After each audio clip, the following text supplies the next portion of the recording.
Court कोई अंतरिम आदेश पारित कर सकता है। ऐसे में यहां सवाल ये कि वक्फ कानून में बदलाव तय या कोर्ट कहेगा आज कोई बड़ी बात। आज इस मुद्दे पर हम चर्चा करेंगे, समझने की कोशिश करेंगे तमाम कानूनी पहलुओं को। साथ ही बात करेंगे वक्फ पर क्या कुछ बड़ा होने वाला और किसको झटका लगने वाला। चर्चा के लिए मेरे साथ मेरे वरिष्ठ सहयोगी सियासी पैनल जुड़ चुका है। आगे बढ़े उससे पहले सुनवा देते हैं मामले को लेकर क्या कुछ प्रतिक्रिया, सियासी प्रतिक्रिया भी क्या सामने आई। इसमें जो दो तीन बातें बहुत इंपॉर्टेंट आज ज़ेर बहस आई हैं वो ये है कि पहली बात तो ये थी वक्फ बाय यूजर के बारे में। सुप्रीम कोर्ट ने जानने की कोशिश की कि वक्फ बाय यूजर एक ऐसी चीज है जिस जमाने में वक्फ की गई थी 200 साल पहले, 400 साल पहले, उस जमाने में रजिस्ट्रेशन का कानून नहीं था। जबान से कह दिया वक्फ बाय यूजर, बोरली कह दिया, वो वक्फ बाय यूजर हो गई।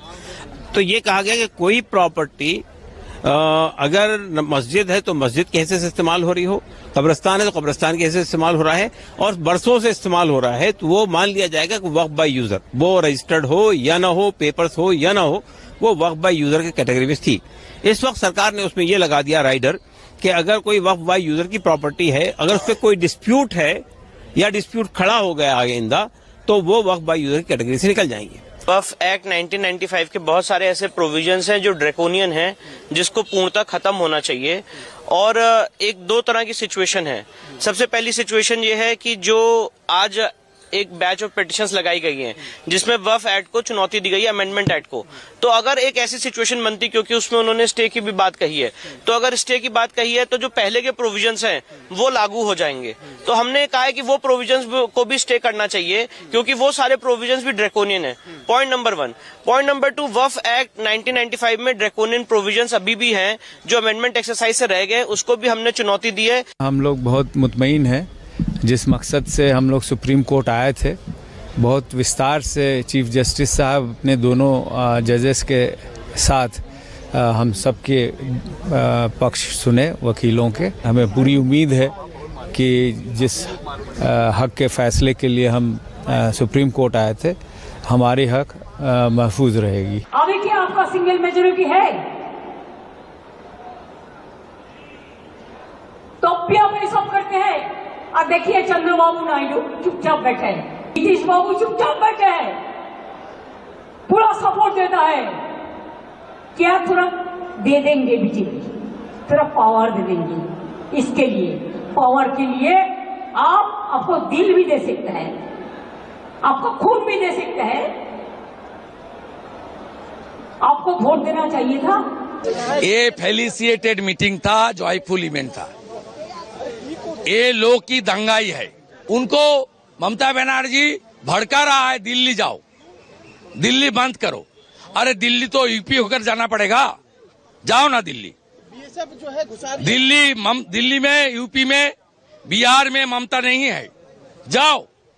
नीतीश कुमार जी है, योगी आदित्यनाथ जी है, वो बार बार झूठा इल्जाम लगा रहा है। बीएसएफ गाय तस्करी बंद कर दिया। ये 26 का चुनाव को देखते हुए जो 3 सीट उनका लॉस हुआ था, उसको रिपेयरिंग करने के लिए भड़काने का काम किया। विपक्ष के दल और विपक्ष के नेता देश भर में एक आगजनी का माहौल बनाने का प्रयास कर रहे हैं। हिंदू मुस्लिम के बीच में जिस तरीके से विवाद खड़ा करने का प्रयास कर रहे हैं, एक फॉल्स नैरेटिव सेट करने का काम इन लोगों ने निरंतरता में किया। जब सीए की भी जब बात आई थी, उस वक्त भी देश भर में इसी तरीके से आगजनी का माहौल इन्होंने बना के रखा था अपने विवादित बयान देकर। 370 हटने पर भी इन लोगों ने यही कहा था कि देश भर में आगजनी का माहौल हो जाएगा। आप सबके माध्यम से अपील करता हूं कि बिना किसी भ्रम में आए, शांति से समय बीतने दीजिए। अपने आप समझ में आएगा कि ये जो भी संशोधन किए गए हैं, ये मुसलमान और खास तौर पर गरीब मुसलमानों को मद्देनजर रखते हुए किए गए। और चलिए आज जो पैनल हमारे साथ है, सबसे पहले मैं जो हमारे साथ आज राजनीतिक मेहमान हैं उनका तारुफ करा देती हूं। एसएन सिंह जी हैं, आज बीजेपी से मेरे साथ स्टूडियो में मौजूद हैं। प्रियंका गुप्ता आज हमारे साथ कांग्रेस से हैं। आरजेडी से एजाज अहमद साहब को आप देख रहे हैं। टीएमसी से हमारे साथ सोफिया खान जुड़ गई हैं। अनुप्रिया आपको जेडीयू से नजर आ रही है और साथ ही 2 वरिष्ठ सहयोगी आप देख रहे हैं हमारे साथ जुड़ गए हैं। नोएडा से लाइव हैं राजीव रंजन और प्रभाकर मिश्रा हमारे साथ दिल्ली से जुड़ गए हैं। और प्रभाकर, क्योंकि इस वक्त वक्फ कानून क्योंकि सुप्रीम कोर्ट में लगातार सुनवाई जारी है, तो पहले दिन की सुनवाई के बाद किस तरह से आप देख रहे हैं सब पूरे मामले को, क्योंकि वही 3 बिंदु यहां पर उसको लेकर सुप्रीम कोर्ट भी उठाती नजर आई और असहमत भी किसी तरह से कह सकते हैं नजर आई है सुप्रीम कोर्ट। जिन 3 बिंदुओं को लेकर विवाद था, चाहे वो गैर मुस्लिमों को वक्फ बोर्ड में शामिल करने की बात को लेकर हो, वक्फ बाय यूजर एक्ट को लेकर वो एतराज हो, अब आगे आज की सुनवाई किस तरह से आप देख रहे हैं? क्या वाकई अगर हम ये माने कि कुछ बदलाव आगे हो सकते हैं, क्योंकि आज यहां पर सरकारी पक्ष, सरकार की तरफ से पक्ष रखा जाएगा एसजी की तरफ से, तो किस तरह रहेगी आगे की सुनवाई? देखिए पूजा, जो कल सुनवाई हुई उसमें ब्रॉडली जिन लोगों ने इस कानून को चुनौती दिया है उनकी बातें कोर्ट ने सुनी और कोर्ट ने अपनी बात कही। केंद्र सरकार की तरफ से सॉलिसिटर जनरल ने कोर्ट की कुछ बातों का, कुछ सवालों का जवाब देने की कोशिश की, लेकिन सॉलिसिटर जनरल ने कहा कि हमें और भी अपनी बातें कहनी है, अपना पक्ष रखना है, और चूंकि इस मामले में और भी पक्षकार हैं, मसलन जो इस कानून के समर्थन में हैं, 7 राज्य सरकारें सुप्रीम कोर्ट में पक्षकार बनकर आई हैं जो इस कानून के पक्ष में दलील रखना चाहती हैं। हरीश साल्वे भी इस केस में पेश हो रहे हैं कानून के पक्ष में। कल वो भी थोड़े समय के लिए कोर्ट में वर्चुअली जुड़े थे, वो भी अपनी बात कहना चाहते थे। तो कल की सुनवाई के दौरान जो कपिल सिब्बल और अभिषेक मनु सिंघवी ने जो तथ्य रखे कि कानून के एक प्रोविजन की कमियों पर उन्होंने कोर्ट को बताने की कोशिश की, और उसमें जो सबसे महत्वपूर्ण बात थी वो ये कि वक्फ बाय यूजर का जो प्रोविजन है जिसे इस कानून में खत्म किया गया है, इसको लेकर मुख्य आपत्ति उनकी थी और कोर्ट ने उस आपत्ति को माना।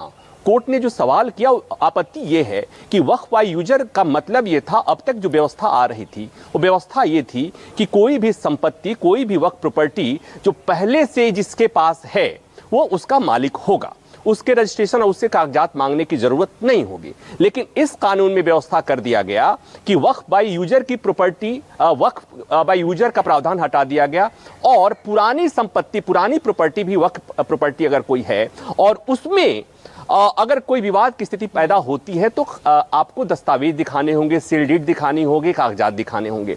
सुप्रीम कोर्ट ने एक सवाल पूछा, वो ये कि वक्फ की व्यवस्था, रजिस्ट्रेशन की व्यवस्था 1925 में अंग्रेजों के समय में आई, और लेकिन देश में तमाम ऐसी वक्फ संपत्ति है, तमाम मस्जिदें हैं, तमाम इमारतें हैं, वक्फ की प्रॉपर्टीज हैं जो 11वीं सदी के हैं, 12वीं शताब्दी के हैं, 15वीं शताब्दी के हैं, और उनसे जुड़ा हुआ अगर विवाद कोर्ट में आता है तो उनसे अगर कागज आप मांगेंगे तो वो कहां से देंगे। और तब जस्टिस संजीव खन्ना ने यह भी बात की कि दिल्ली का जामा मस्जिद भी वक्फ बाय यूजर है, तो क्या हम एक नए तरह का विवाद की शुरुआत नहीं कर रहे इस कानून के द्वारा।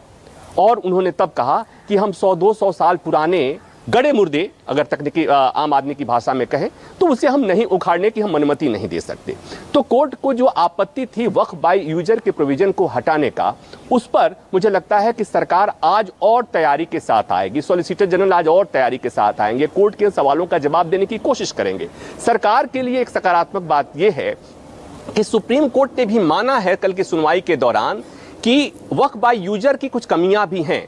वक्फ की संपत्ति का रजिस्ट्रेशन अनिवार्य भी रजिस्ट्रेशन होना चाहिए, क्योंकि संजीव खन्ना ने कहा कि जब हम दिल्ली हाईकोर्ट के जज हुआ करते थे उस समय वक्फ बोर्ड ने दावा किया कि दिल्ली हाईकोर्ट की जो संपत्ति है वो वक्फ की संपत्ति है। तो ये मुझे लगता है कि ये कहीं ना कहीं सरकार के पक्ष में जाता हुआ मुझे दिख रहा है। दूसरी महत्वपूर्ण बात, वो जो सबसे महत्वपूर्ण बात है और सबसे जो विवाद का मसला है, वो एक मसला और भी है कि वक्फ काउंसिल, जो सेंट्रल वक्फ काउंसिल है और स्टेट वक्फ बोर्ड है, उसमें जो गैर मुसलमानों को उसमें जो शामिल करने की जो व्यवस्था की गई है उसको लेकर के विरोध हो रहा है, उसको लेकर के याचिका में आपत्ति दर्ज कराई गई है।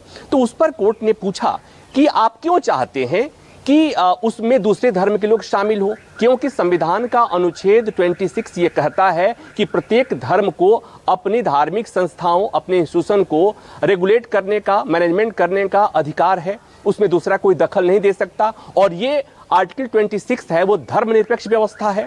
तो अभी तक ये बताने की कोशिश हुई कपिल सिब्बल की तरफ से और अभिषेक मनु सिंघवी की तरफ से कि हिंदुओं के मामले में, ट्रस्ट के मामले में, चाहे मंदिर का ट्रस्ट हो, चाहे कोई और ट्रस्ट हो, या सिखों के मामले में, कहीं भी दूसरे धर्म के लोगों को उसमें इजाजत नहीं दी गई, उन्हें शामिल नहीं की गई है। इस्लाम में, मुसलमान में वक्फ बोर्ड में शामिल किया जा रहा है। तब कोर्ट ने पूछा कि मिस्टर सॉलिसिटर जनरल, क्या आप हिंदुओं के द्वारा स्थापित ट्रस्ट में दूसरे धर्म के लोगों को जाने की इजाजत देंगे? क्या आप ऐसा कर सकते हैं, ऐसी व्यवस्था कर सकते हैं? तो ये जो सवाल थे, जिन सवालों पर कल कोर्ट को लगा और कल कोर्ट करीब करीब कन्विंस था कि ये वैसे प्रावधान है जिस पर अंतरिम रोक लगाए जाने की जरूरत है। सीजेआई ने एक बात कही थी कि संसद से पारित कानून पर अदालतों को बिना विस्तार से सुनवाई किए हुए रोक नहीं लगानी चाहिए, लेकिन इस कानून के जो ये प्रावधान है, मसलन जो वक्फ बोर्ड के सदस्यों के का नॉमिनेशन और दूसरा वक्फ बाय यूजर के प्रोविजन हटाने के, उन्होंने कहा कि ये हटाने से के जो दुष्परिणाम होंगे, उनका जो उसका जो प्रभाव होगा उसे रोकने की जरूरत है और इसलिए हम उस पर अंतरिम रोक लगा सकते हैं। तो कल कोर्ट ने संकेत दिया था, लेकिन केंद्र सरकार ने विरोध किया, दूसरे याचिकाकर्ता ने विरोध किया। तो आज की जो सुनवाई होगी वो कल की सुनवाई से आगे बढ़ेगी, जहां इसे बताने की कोशिश की जाएगी कि वक्फ बाय यूजर की व्यवस्था क्यों हटाई गई है और इसमें वक्फ बोर्ड में और वक्फ काउंसिल में दूसरे धर्म के लोगों को क्यों शामिल किया जा रहा है। और एक बात और कि चूंकि कल की सुनवाई में बात समझ में आ रही थी कि ट्रस्ट और वक्फ को दोनों को एक साथ बताने की कोशिश हो रही थी, जो आज केंद्र सरकार की तरफ से बताने की कोशिश होगी कि जो ट्रस्ट है वो ट्रस्ट और वक्फ को एक साथ जो बताया जा रहा है वो सही नहीं है। दूसरी बात एक और कि जो याचिकाकर्ता हैं, जो चैलेंज कर रहे हैं, वो ये कर रहे हैं कि ये एक धार्मिक मामला है और धार्मिक अधिकारों में दखल दी जा रही है।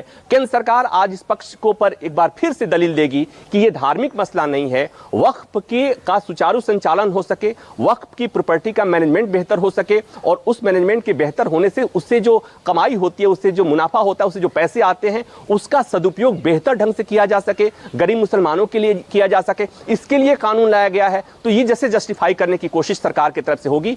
अब ये पूरा का पूरा मतलब मैंने कहा कि जहां कल सुनवाई खत्म हुई थी उससे आगे आज सुनवाई होगी और अब कोर्ट अगर कन्विंस हुआ केंद्र सरकार की दलीलों पर, तब तो उस अंतरिम आदेश जो कल कोर्ट ने प्रस्तावित किया था उसमें बदलाव कर सकता है। और अगर कोर्ट कन्विंस नहीं हुआ तो आज वही आदेश, वही अंतरिम आदेश आएगा जिसमें वक्फ बाय यूजर की व्यवस्था जो हटाया गया है उस वाली व्यवस्था पर अंतरिम रोक कोर्ट लगा सकता है। और दूसरा कि वक्फ बोर्ड और वक्फ काउंसिल में जो दूसरे धर्म के लोगों को नामित किए जाने की जो व्यवस्था है, कोर्ट उस पर भी अंतरिम आदेश लगा सकता है। जो कुछ होगा, आज फिर 2 बजे सुनवाई होगी, मुझे लगता है कि आज भी करीब 2 घंटे के आसपास सुनवाई होगी और 4 बजे के आसपास ये तय हो पाएगा कि सुप्रीम कोर्ट वक्फ कानून के कुछ प्रावधानों पर अंतरिम रोक लगाता है या नहीं लगाता है।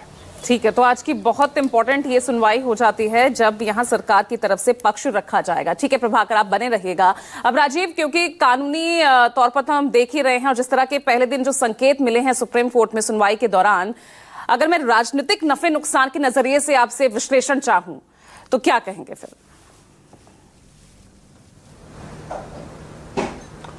अब प्रभाकर ने तो जो कानूनी और जो कोर्ट में बातें हुई उसमें कहीं कोई बात छोड़ी नहीं जिसमें मुझे कुछ बोलना हो, लेकिन बात यही है कि जो कल बात हो रही थी उससे बात आगे बढ़ चुकी है। आमतौर पर जो एक रिपोर्टर के तौर पर प्रभाकर ने और हमने कल कहा था आपसे कि जो न्यायिक पुनरावलोकन का अधिकार न्यायपालिका को है, संसद द्वारा पारित कानूनों के मामले में त्वरित तौर पर स्टे देने का काम सुप्रीम कोर्ट नहीं करता है। एक परंपरा के तौर पर वो चला आ रहा है, उससे बचता है। लेकिन कल सुप्रीम कोर्ट में सुनवाई के दौरान न्यायाधीशों की ये टिप्पणी कि अमूमन ऐसा नहीं होता, लेकिन ये केस अपवाद है और उसके जो कारण उन्होंने बताए, प्रभाकर ने उसकी डिटेलिंग की।